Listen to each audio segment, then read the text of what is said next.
차가운 물줄기가 한 남자의 얼굴을 적셨습니다. 고급 호텔 로비 택시기사 한가운데였어요. 감히 물병을 든 여자가 소리쳤죠. 택시기사 주제에 감히. 물에 젖은 택시기사 남자는 주제에 아무 말도 하지 감히. 않았어요. 정장 위로 물이 뚝뚝 떨어졌지만 표정 하나 변하지 않았습니다. 택시기사 주제에 주변 사람들이 감히. 숨을 죽인 채 지켜봤어요. 대체 무슨 일이 있었던 걸까요? 양가 상견례 택시기사 자리에서 왜 이런 감히. 일이 벌어진 걸까요? 그리고 이 평범해 보이는 남자는 대체 누구일까요? 택시기사 주제에 이 놀라운 이야기가 궁금하시다면 잠시만 구독 버튼을 눌러주세요. 평범해 보이는 사람들의 숨겨진 이야기를 매일 전해드립니다. 알림 설정까지 해두시면 새로운 사연을 가장 먼저 만나보실 수 있어요. 이제 이야기를 처음부터 시작하겠습니다. 모든 것은 이틀 전 평범한 토요일 아침에서 시작됐어요. 성북동의 오래된 아파트 단지. 이른 아침이었습니다.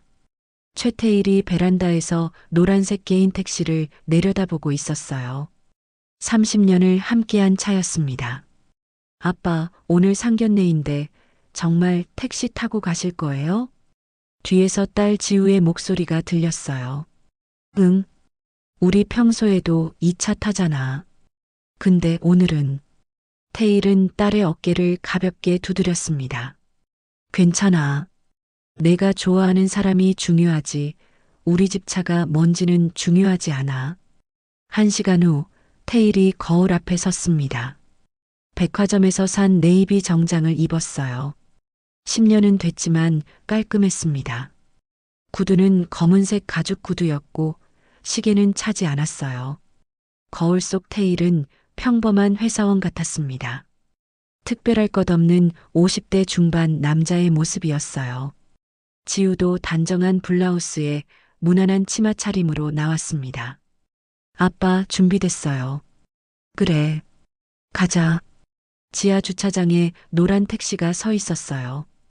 두 사람이 차에 올라 아파트를 빠져나갔습니다. 아빠, 동현이 부모님은 어떤 분들일까요?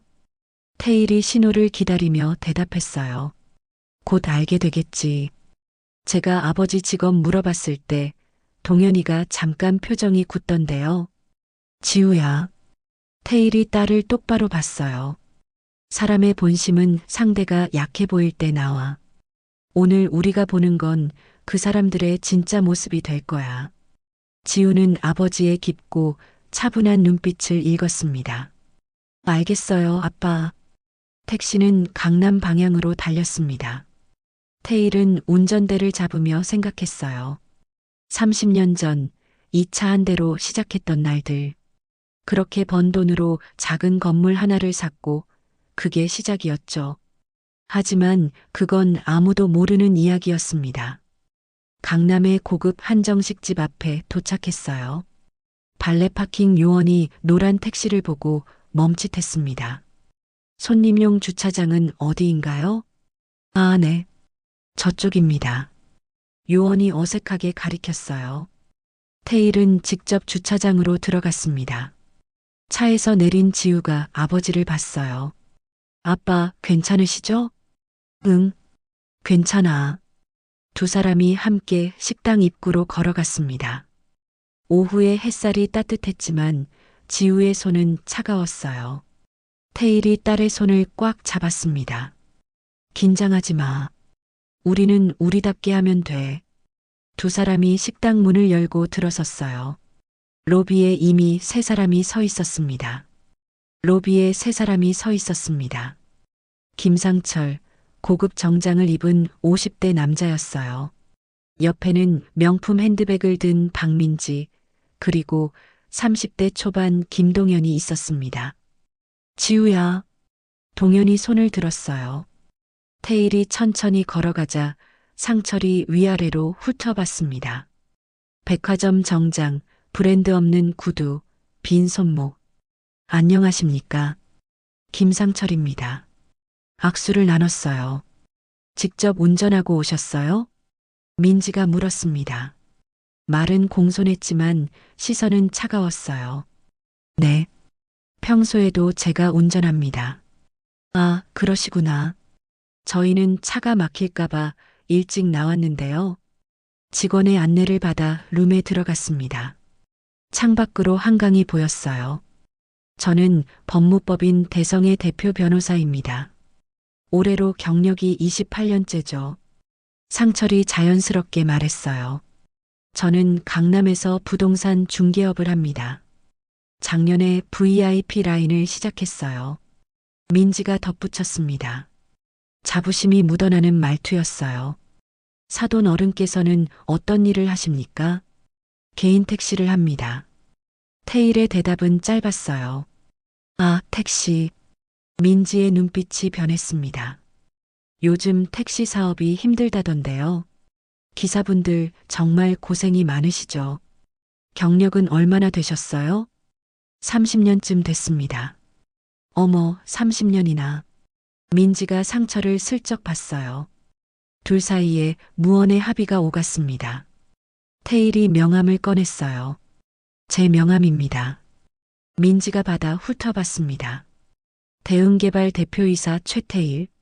눈빛이 잠깐 흔들렸지만 곧 무표정으로 돌아왔어요. 어머. 그 순간 민지의 손에서 명함이 떨어졌습니다.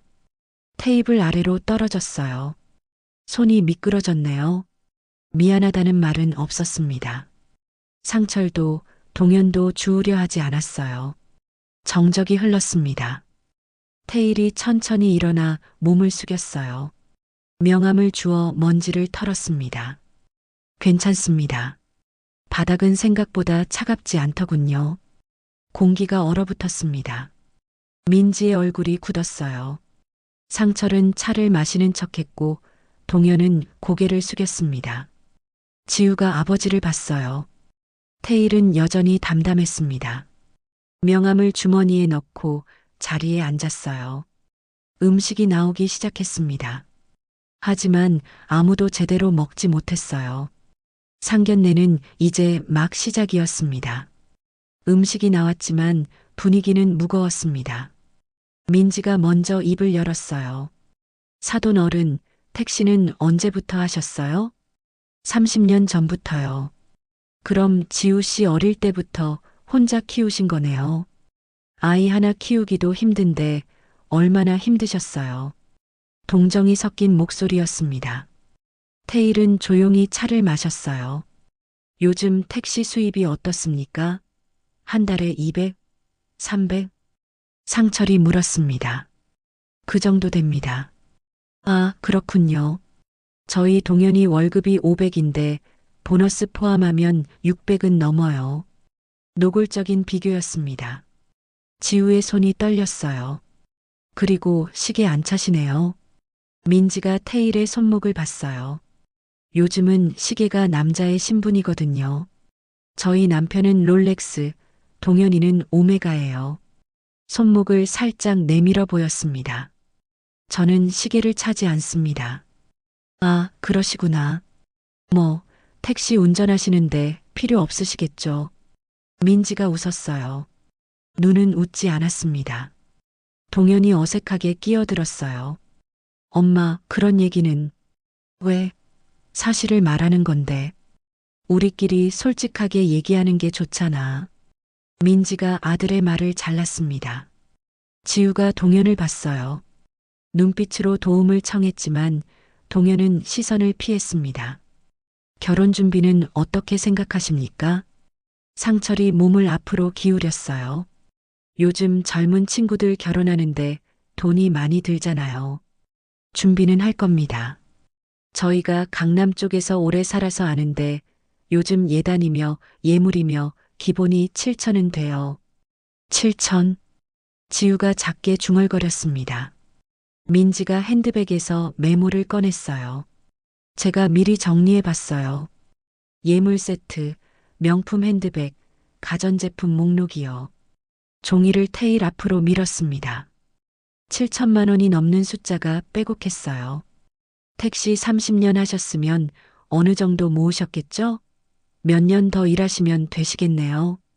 저희는 기다릴 수 있어요. 조롱이 섞인 말이었습니다. 지우 씨는 어디서 일하세요? 상철이 지우에게 물었어요.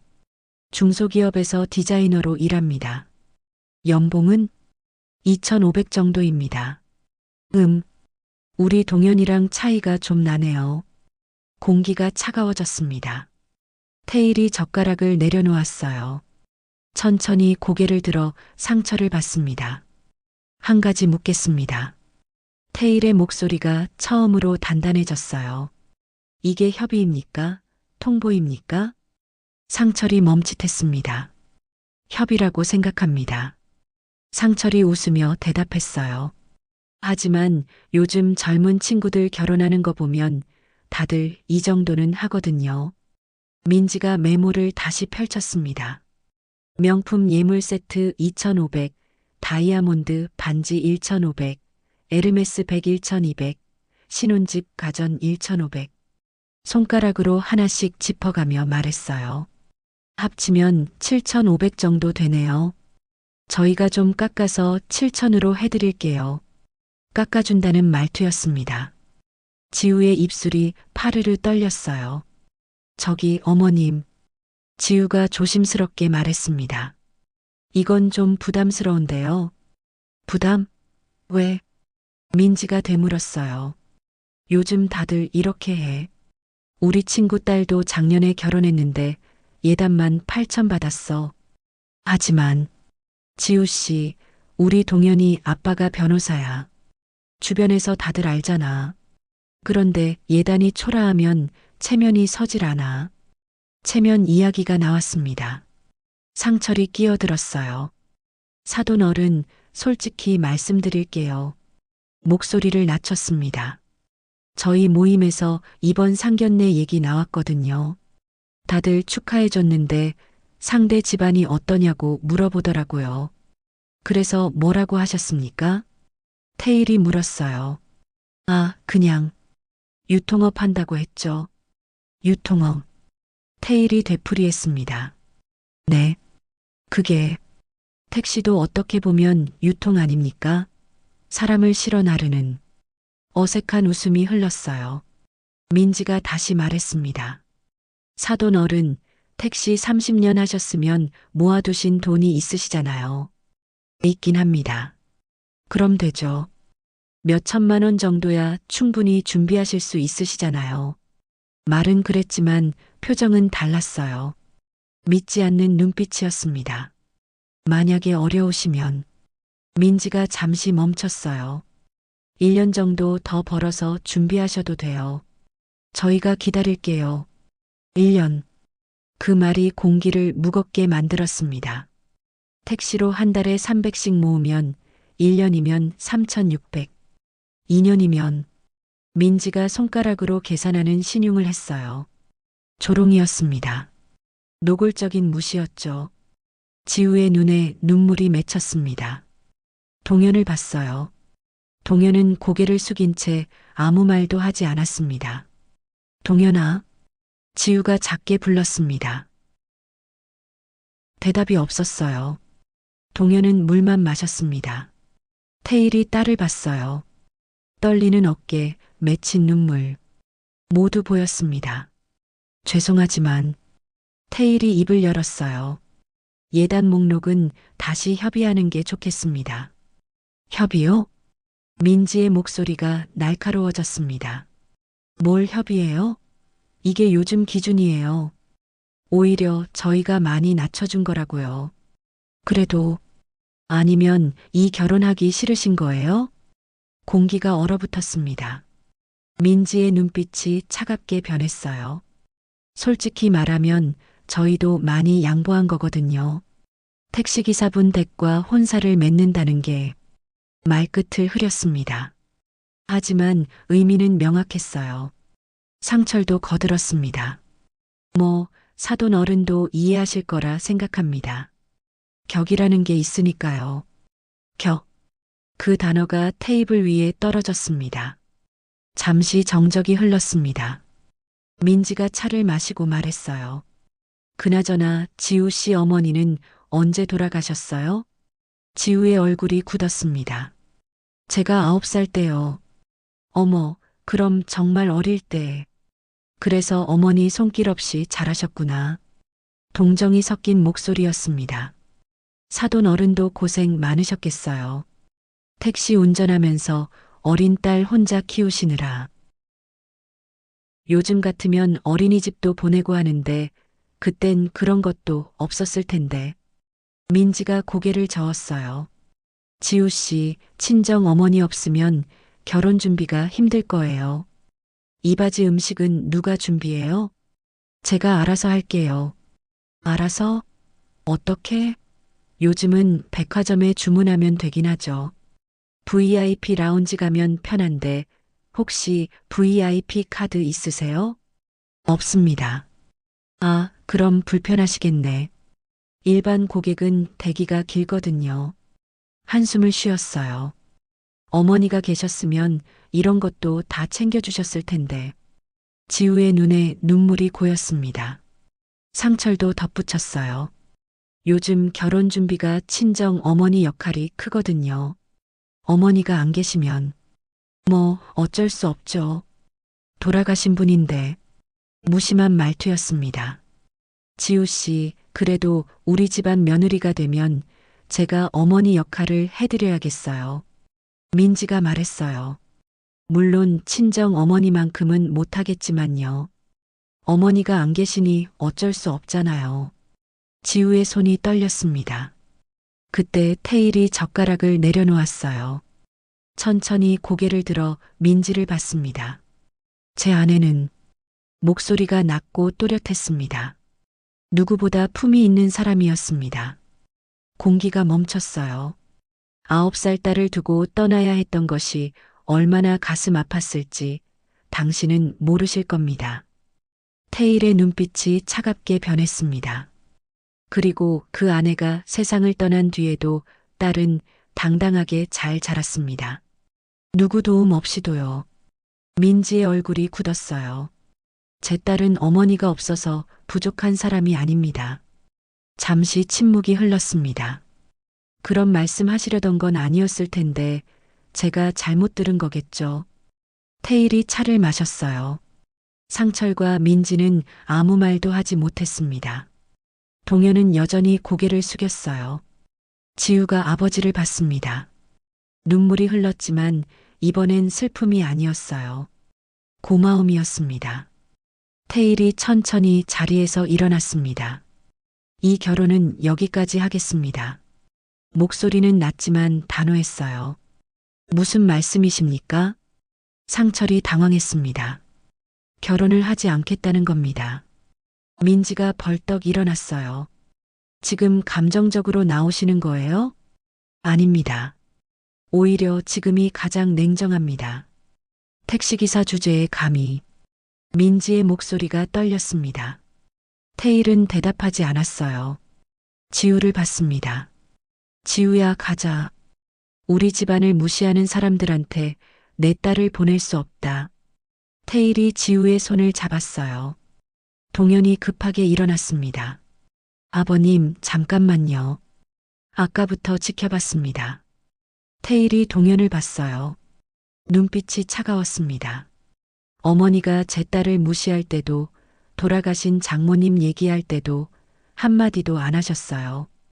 동현의 얼굴이 새하얗게 질렸습니다. 그런 사람한테 제 딸을 맡길 수 없습니다. 태일이 고개를 숙였어요. 실례하겠습니다. 두 사람이 식당을 나섰습니다.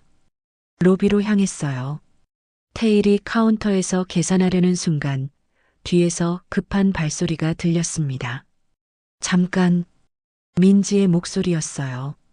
태일이 돌아보기도 전에 차가운 물이 얼굴을 적셨습니다. 물병을 든 민지가 서 있었어요. 얼굴이 벌겋게 달아올라 있었습니다. 택시기사 주제에 감히 먼저 파혼을 해? 로비에 있던 사람들이 일제히 돌아봤습니다. 동네 택시나 몰면서 물이 정장을 적셨어요. 머리카락에서 물방울이 떨어졌습니다. 하지만 태일은 아무 말도 하지 않았어요. 표정도 변하지 않았습니다. 지배인이 황급히 다가와 손수건을 내밀었습니다. 감사합니다. 태일이 천천히 물기를 닦았어요. 손이 전혀 떨리지 않았습니다. 상철과 동현이 뛰어나왔어요. 엄마, 뭐 하시는 거예요? 이게 다 내가 고집부린 거잖아. 민지가 아들의 손을 뿌리쳤습니다. 지우가 아버지 앞으로 나섰어요. 저도 이 결혼 안 합니다. 동현을 향해 말했습니다. 준혁 씨, 제가 사람을 잘못 봤네요. 동현은 아무 말도 하지 못했어요. 태일이 카운터 직원에게 카드를 건넸습니다. 계산이 처리됐어요. 지배인에게 손수건을 돌려줬습니다. 신경 써주셔서 감사합니다. 태일과 지우가 함께 걸어나갔습니다. 로비 사람들은 말없이 지켜봤어요. 민지는 거친 숨을 몰아쉬었고 상철과 동현은 고개를 숙였습니다. 자동문이 열렸어요. 두 사람이 밖으로 나갔습니다. 뒤돌아보지 않았어요. 일주일이 지났습니다. 법무법인 대성 대표실. 비서가 급히 들어왔어요. 대표님, 건물주가 계약 연장을 거절했습니다. 상철의 손이 멈췄습니다. 뭐라고? 비서가 서류를 내밀었어요. 계약 종료 통지서. 건물주명 대응개발 최태일 대표. 상철의 얼굴이 하얗게 질렸습니다. 그날 바닥에 떨어졌던 명함이 떠올랐어요. 이 건물이 우리 매출의 80%인데. 상철은 대답하지 못했습니다. 그날 오후 상철이 성북동을 찾았어요. 대응개발 건물 앞에 섰습니다. 심호흡을 하고 들어갔어요. 최태일 대표님을 뵙고 싶습니다. 김상철입니다. 잠시 후 3층 사장실로 안내받았습니다. 태일이 책상에 앉아 있었어요. 앉으시죠. 상철이 조심스럽게 앉았습니다. 그날은 오해가 있었습니다. 오해는 없었습니다. 태일의 목소리는 담담했어요. 아내가 실수했습니다. 제가 사과드리겠습니다. 사과는 받지 않겠습니다. 조건을 말씀해 주십시오. 무엇이든. 조건은 없습니다. 잠시 침묵이 흘렀습니다. 김 대표님, 대표님은 제 건물에 계실 자격이 없습니다. 자격이. 사업은 이익으로 판단하지만 저는 사람으로 판단합니다. 상철의 얼굴이 창백해졌어요. 그날 제 딸을 어떻게 대했는지, 돌아가신 장모님을 어떻게 말했는지 다 봤습니다. 태일이 일어났습니다. 그리고 로비에서 물을 끼얹으셨죠. 택시기사 주제에 라고 하시면서 창밖을 봤어요. 제가 택시를 30년 몰았습니다. 그게 부끄러운 일이라고 생각지 않습니다. 하지만 대표님 댁은 그걸 부끄럽게 여기셨죠. 그런 분들과는 일도 혼사도 할 수 없습니다. 태일이 문을 열었어요. 계약 종료 일자는 통지서에 있습니다. 이전 준비하시면 됩니다. 더 이상 할 말씀은 없습니다. 상철이 비틀거리며 나왔습니다. 돌아볼 수 없었어요. 엘리베이터 문이 닫혔습니다. 상철은 그제야 깨달았어요. 그날 떨어진 건 명함이 아니라 자신들의 격이었다는 걸. 1년이 흘렀습니다. 강남의 작은 건물. 지우 디자인 스튜디오 간판이 걸려 있었어요. 지우가 직원들과 회의 중이었습니다. 벽에는 수상 내역이 붙어 있었어요. 이번 프로젝트 잘 마무리됐어요, 대표님.